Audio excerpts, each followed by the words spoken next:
ఆత్మజ్యోతి ఛానల్కి స్వాగతం. మన ముందు వీడియోలలో మహాభారతంలోని పాండవులు, కౌరవులు, అలాగే శ్రీకృష్ణుడు, కర్ణుడు ఎలా జన్మించారో తెలుసుకున్నాము. ఈరోజు మన వీడియోలో కర్ణుడి గురించి తెలుసుకుందాము. పాండవులు, కౌరవులు, అలాగే కృష్ణుడు పెరుగుతున్న సమయంలో కర్ణుడు కూడా పెరుగుతూ వచ్చాడు, కానీ వేరే ప్రదేశంలో. ఈ కుమారుడి గురించి ఎవరికీ తెలీదు. అదే కుంతి కుమారుడైన మొదటి కుమారుడు. ఈ శిశువుని అంటే ఈ కర్ణుడిని ఒక రథస్వామి అతిరథుడు కనుగొన్నాడు. వాళ్ళకి పిల్లలు లేరు. వారేమనుకుంటారంటే, మాకు పిల్లలు లేరు కదా, కాబట్టి మా ప్రార్థనలు ఫలించాయి అని ఆనందంతో కర్ణుని స్వీకరిస్తారు. ఆ అధిరథుడి భార్య పేరు రాధ. ఈ కర్ణుణ్ణి రాధ వద్దకి తీసుకువెళ్ళి, ఇతను నాకిక్కడ దొరికాడు అని చెప్తే వాళ్ళు ఆనందంగా, మనకి పిల్లలు లేరు కాబట్టి మనకి ఈ పిల్లాడు దొరికాడు అని చాలా ఆనందంగా స్వీకరిస్తారు. ఆ కర్ణుడికి వాసుసేన అని పేరు పెడతారు. అలాగే రాధేయ అని కూడా పిలిచారు. రాధేయ అంటే రాధకుమారుడని అర్థం. అంటే ఇక్కడ కర్ణుడి పేరు వాసుసేన. వాసుసేన చాలా ధైర్యంగా పెరిగేవాడు. కానీ ఇతరుల పిల్లలతో పోలిస్తే ఈ కర్ణుడికి కలలనేవి లేవు. ఎందుకంటే ఇతను పాండవులు, కౌరవులలాగా రాజ్యంలో పెరగడం లేదు.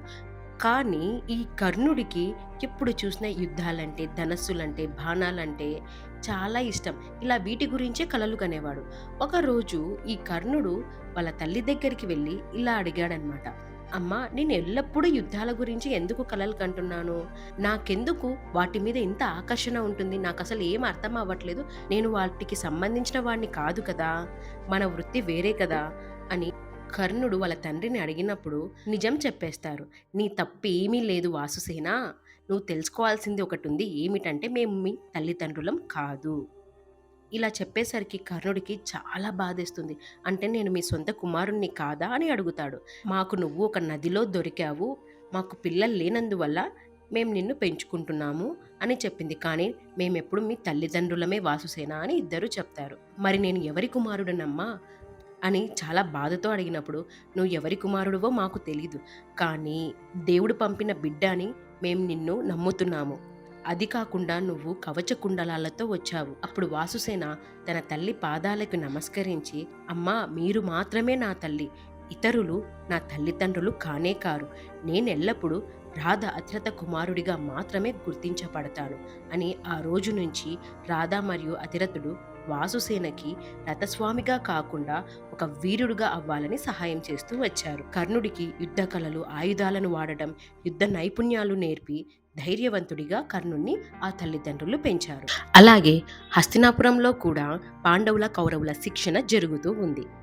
అందరూ వేరువేరు రాజ్యాలలో పెరుగుతూ వచ్చారు. ఒక చోట కృష్ణుడు, ఒక చోట పాండవులు, కౌరవులు, ఒక చోట కర్ణుడు. ఇప్పుడు హస్తినాపురంలో యువరాజుల శిక్షణ జరుగుతుంది. వారే పాండవులు, కౌరవులు. వీరు విద్య మరియు క్రీడలలో శిక్షణ ప్రారంభించారు. ఒక ప్రకాశవంతమైన మధ్యాహ్నం వారు వాళ్ళ రాజభవనంలో ఉన్న తోటలో కలిసి ఆడుకుంటూ ఉన్నప్పుడు వారి నవ్వులు ఆకాశాన్ని నింపుతున్నాయి. కానీ ఉన్నట్టుండి ఒక బంతి ఒక పాత బావిలో పడిపోయింది. అప్పుడు వీరు బావిలో నుంచి ఈ బంతిని ఎలా తీయాలో తెలియట్లేదు. అప్పుడు ఒకతను వచ్చి వారు బాధగా ఉండడం చూసి, ఏమైంది అని అడిగినప్పుడు ఇలా బంతి పడిపోయిందని చెప్పారు. అప్పుడు అతను నవ్వుతూ ఆ బావి వైపు చూసి, ఇంతేనా అని ఒక గడ్డి తునకను తీసుకొని ఆ బంతికి చూపించి జస్ట్ తాకాడనమాట. అప్పుడు బంతి సులభంగా బయటకొచ్చింది. ఇతన్ని గుర్తుపెట్టుకోండి, ఇతనెవరో నేను తర్వాత వీడియోలలో చెప్తాను. ఇతను ఒక విరోధి, వాళ్ళకి సహాయం చేశాడనమాట. ఇతని గురించి మనం నెక్స్ట్ వీడియోలో వీళ్ళ దగ్గరికి ఎందుకు వచ్చాడు, వీళ్ళకు సహాయం ఎందుకు చేశాడనేది చెప్తాను. ఆ తర్వాత భీష్ముడు ద్రోణాచార్యుల వారిని పిలిచారు. ఎందుకు పిలిచారంటే, హస్తినాపురానికి మీరంటే గౌరవం ఆచార్య ద్రోణ, మీరు యుద్ధ కళలలో ముఖ్యంగా ధనుర్విద్యలో నిపుణులు, మా రాజకుమారులందరికీ యుద్ధ శిక్షణ ఇవ్వగలరని ఆశిస్తున్నాము అని భీష్ముడు ద్రోణాచార్యుల వారిని అడిగాడు. అప్పుడు ద్రోణాచార్యుడు కూడా అంగీకరించడంతో వారి రాజ్యంకి ఒక పాఠశాల ఏర్పాటు చేశారు.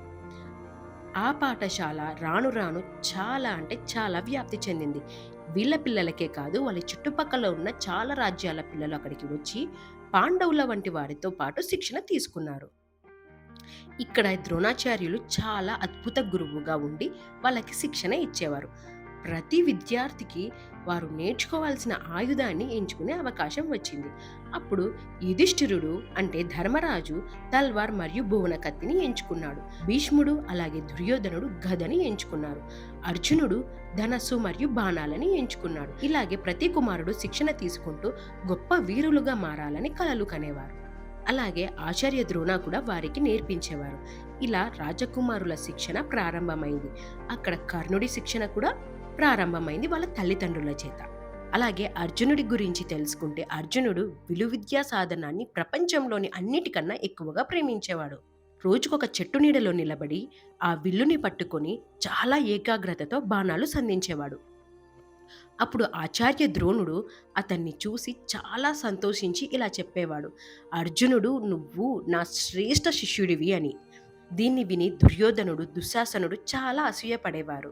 ఇలా ఆ అసూయ తట్టుకోలేక ఒకరోజు ద్రోణుడితో వీరిద్దరూ వాదించారు. ఎవరు? దుర్యోధనుడు దుశ్శాసనుడు. మేము అర్జునుడి కన్నా తక్కువేమీ కాదు కదా, మరి మీరు ఎప్పుడు అతన్నే ఎందుకు పొగుడుతారు, అతన్నే ఎందుకు ఉత్తముడని అంటారు? అప్పుడు ద్రోణాచార్యుడు ఏముందంటే, సరే మీరు ఇలా అడుగుతున్నారు కాబట్టి రేపు ఒక విలువిద్య పరీక్ష పెడదాం, అప్పుడు ఎవరు ఉత్తముడో మీరే చూస్తారు అని చెప్పారు. అప్పుడు మరుసటి రోజు శిష్యులంతా శిక్షణా ప్రాంగణంలో చేరారు. ద్రోణుడు దూరంగా ఉన్న ఒక చెట్టుపై ఎత్తైన కొమ్మపై చిన్న చెక్క పక్షిని కూర్చోబెట్టాడు. ఆ పక్షి కన్నుపై స్పష్టంగా వృత్తాకారపు బొమ్మను గీశాడు. అప్పుడు ఈ ద్రోణుడు ఆ పక్షిని చూసారా పిల్లలు, మీ పని ఏంటంటే దాని కన్నుపై బాణం సంధించాలి. అంటే పక్షి కన్నుపై గీశాడు కదా, దాని మీద బాణం సంధించాలి, మీరు సిద్ధమేనా అని అడిగారు. అప్పుడు అందరూ చాలా ఉత్సాహంగా తల ఊపాడు. మొదట యుధిష్ఠిరుణ్ణి పిలిచారు, అంటే ధర్మరాజు. అప్పుడు యుధిష్ఠిరుడు అతని విల్లుని లాగి లక్ష్యాన్ని గురిపెట్టాడు. అప్పుడు వెంటనే ద్రోణుడు ధర్మరాజుని ప్రశ్నించాడు, బాణం వదిలే ముందు నువ్వు ఏమి చూస్తున్నావో చెప్పు. అప్పుడు ధర్మరాజు ఏమన్నాడు, గురుదేవా నేను మిమ్మల్ని, చెట్టుని, నా సోదరులను, పక్షిని చూస్తున్నాను. అప్పుడు ద్రోణుడు ఏమన్నాడంటే, పక్కకు నిలువు యుధిష్ఠిరా అని చెప్పాడు. ఎందుకంటే తన ఏకాగ్రత అన్నిటి మీద ఉంది. తర్వాత భీముణ్ణి పిలిచారు. నువ్వేం చూస్తున్నావు అని అడిగినప్పుడు భీముడు నేను ఆకాశం, ఆకులు, పక్షిని చూస్తున్నాను అని చెప్పాడు. భీముణ్ణి కూడా పక్కకు తప్పుకో అన్నాడు. తర్వాత దుర్యోధనుని, నకులుని, సహదేవుని మరియు ఇతరులను కూడా ఒక్కొక్కరుగా ప్రయత్నించారు. కానీ ఎవ్వరి జవాబు ద్రోణుణ్ణి సంతృప్తిపరచలేదు. చివరగా అర్జునుని పిలిచారు. అప్పుడు అర్జునుడు, గురుదేవా నేను పక్షి కన్ను తప్ప మరేమీ చూడడం లేదు అని చెప్పాడు. అప్పుడు ద్రోణుని ముఖం గర్వంతో మెరిసిపోయింది. ఎందుకంటే ఇతడు కదా నా అసలైన శిష్యుడు అని. అయితే బాణం సంధించు నా బిడ్డ అని చెప్పాడనమాట. అర్జునుడు బాణం వదిలాడు. అది గాలిలోకి వీచి వెళ్ళి పక్షి కన్నుపైనే అచ్చంగా తాకింది. అంటే కరెక్ట్గా ఆ ప్లేస్లోనే తాకింది. ద్రోణుడు మిగతా శిష్యుల వైపు తిరిగి, చూడండి పిల్లలు, అర్జునుని మనసు పూర్తిగా లక్ష్యం పైన మాత్రమే నిలిచింది. మీలో ఎవ్వరికీ అలా లేదు. అందుకే నేను ఎప్పుడూ అతని నా శ్రేష్ఠ శిష్యుడని పిలుస్తాను. ఇక మీరు అసూయని వదిలేయండి. ఇలా చెప్పినా కూడా దుర్యోధనుడు ఈ సత్యాన్ని అంగీకరించుకోలేకపోయాడు.